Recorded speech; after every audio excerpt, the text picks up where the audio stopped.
Hey guys, I'm Illusion and I have another video ready for you because it turns out that the 7th zone event that is coming back and the zones are actually different than they were last time.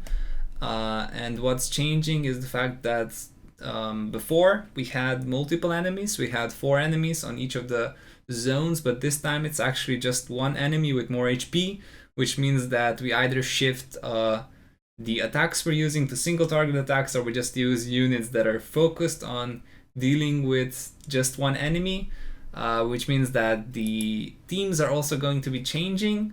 So I'm here to bring you the new lineup I'm using for beating the fire zone in this video, and then I'll do a video on wind zone really soon after when I figure out the team, so you can expect that in the I guess next half a day or something like that from the time this video is uploaded.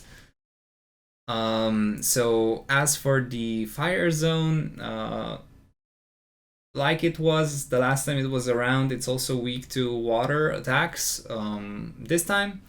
But of course, as I said, it's one enemy, so we're going to be using our strong water attackers that have a high hitting single attack as well. So our attackers this time are going to be Bell, the Chigusa, which also increases the Assay Gouge, and the Eyes from Under Resort banners. And then just the Haruhime for the support and extending buffs and debuffs, and also providing some strength buffs that some of the units don't really have, or at least not that strong ones. And what you also need in your team composition is resistance to the ailments. So either you use the 3-star assists, Misha for stun, or Anya for seal resistance, which are the 2 ailments that the enemy does, or you use your glorious anklets for either one of those. In my case, I'm using seal resistance anklets and the stun resist 3-star MLB Misha for stun. Okay, just a little quick update. I've actually recorded the video yesterday for what you're seeing, but I have played quite a bit of, I did quite a bit of runs for the 7 zones afterwards as well, and I got my copy of Idle Line, so I've kind of changed up my lineup as well. But what I've noticed, which is really important, and I wanted to record this a little bit to tell you guys, is that the single target fired 7 zone does not actually apply seal, which means that you do not need to use your seal anklets or seal resistance 3-star MLB Anya, and all that you need to use is your stun resistance. So in this case, I'm using the stun anklets for the new setup I'm doing.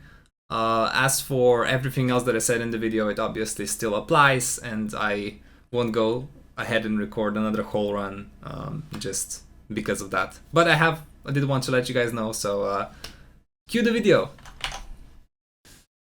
And then the sacrificial units I'm using are the Goblin Slayer and the Anakiti. Well, Goblin Slayer is gonna do skill 1 just to reduce the physical resist, because none of the units in my lineup don't actually do it. And then the Anakiti is gonna do the single target and AoE damage buff or debuff on the enemy, so your damage gets increased. And then from there on, it's pretty straightforward.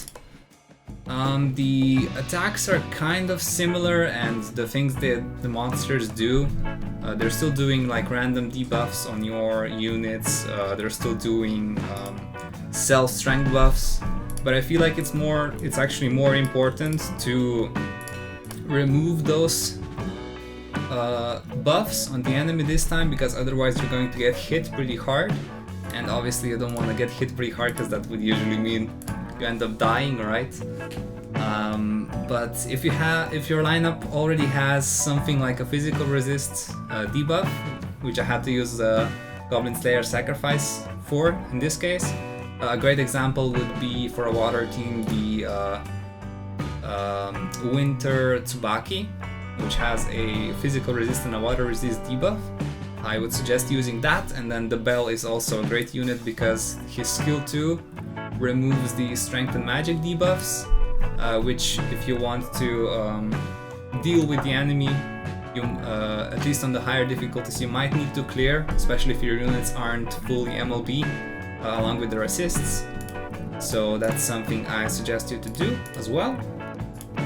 So Bell is gonna do the skill 2 to remove it, and then from there on he's gonna use the higher hitting attack, which is the skill 3 because it's a single target versus the single enemy this stage has. And then we got our first special attack on turn 4 because of the Chigusa buffing special attack gouge. But if you do have all the other buffs already, you can also use Line or Priestess as a sack unit to buff your SA gouge. So you are also able to do your Haruhime special attack on turn 4 because that actually increases the strength of the entire lineup for 100%, which obviously makes you deal much more damage and you're able to clear it much faster than you usually would be.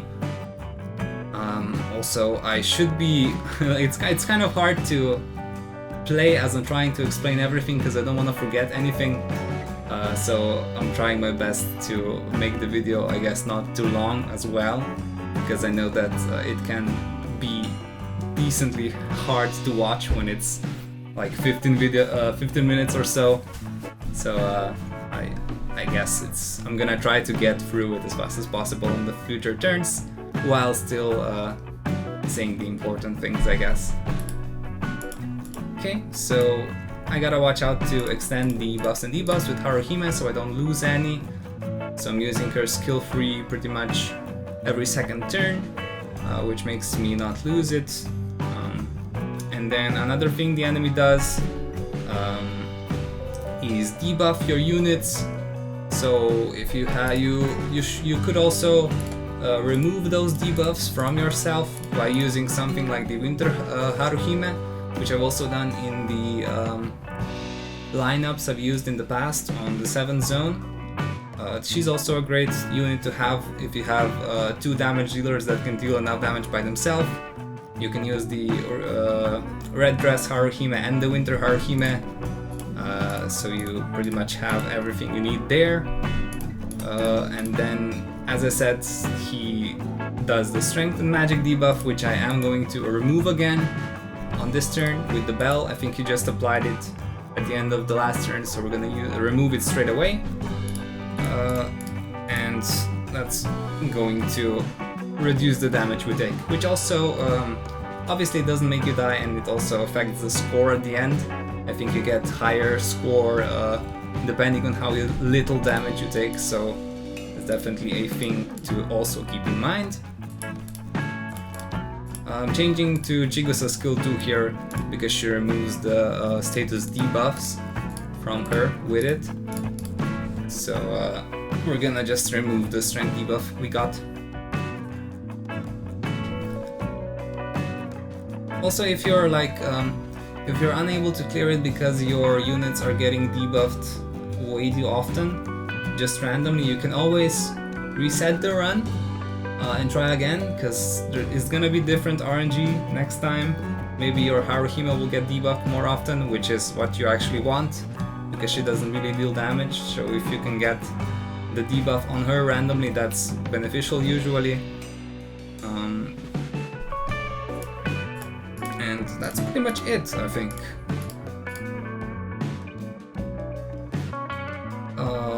From my previous runs, I've been clearing it at around turn 13 or 14, so we'll see which one it is at now. But the first special attack we got after using the Haruhime special, we used on the Bell just to increase his water damage as well. And then for the next special attacks, we're gonna wait until we have 2 gathered up, because they do actually deal increased damage based on how many you use at the same time. So we're gonna use the 2 of them at the same time when we get it, which I think is turn 13.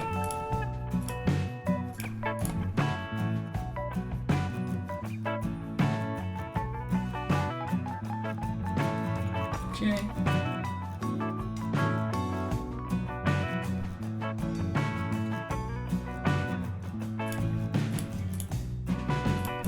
Okay, so this is the last turn where we have to make sure everything is okay, make sure all buffs and debuffs are extended, and then this turn is the one where we fire off our special attacks.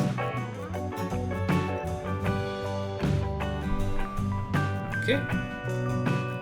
Our bell and the eyes aren't debuffed, so that's very good RNG in this case, because they're both gonna deal full damage.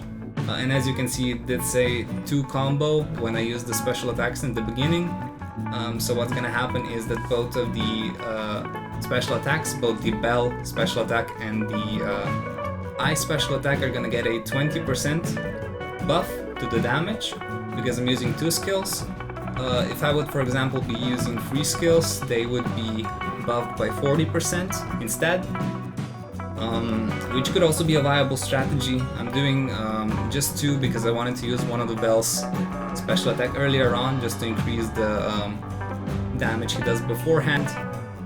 And then also, if you use 2 units at the same time, 2 special attacks, you also get these combinations if the units have the combo attacks that are equal to each other. So these 2 units did have it, so that's always great. Okay, so we'll see if we'll be able to clear it on turn 14 with our last attacks, or if it will take just one more attack after it.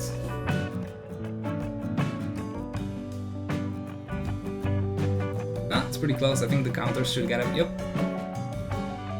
Yeah, they do. Okay, so we did beat it on turn 14.